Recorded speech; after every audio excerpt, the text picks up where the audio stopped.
Good morning all. I just thought I'd give a quick overview of today's lesson, which you can see posted in your virtual school section on Google Classroom. So the important thing to note for today is there are actually two assignments, one after the other, which you'll be dealing with. So the first focus is this step 1, which says clearly complete first.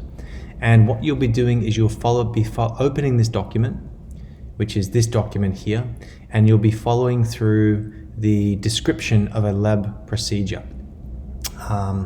You do not have to complete this lab. That's really important. So please don't feel like you have to run around grabbing gummy bears, unless you want to eat them, of course.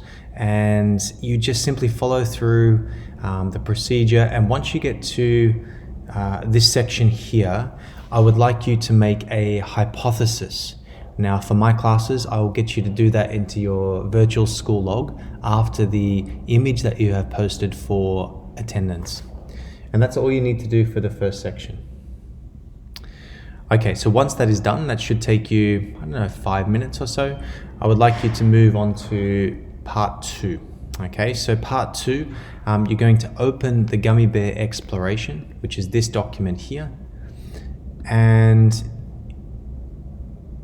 you'll find basically the results of the laboratory. So you'll actually see that Mr. Breedlove has gone through and actually done the experiment for you. He's taken lots of images at different stages and he's able to show you the actual data here. So you'll be imagining that you are actually doing this experiment using these photographs to guide you in the procedure and also the results. So basically what we'd like you to do is follow this through. I won't spend too long showing you the results because that will affect your hypothesis.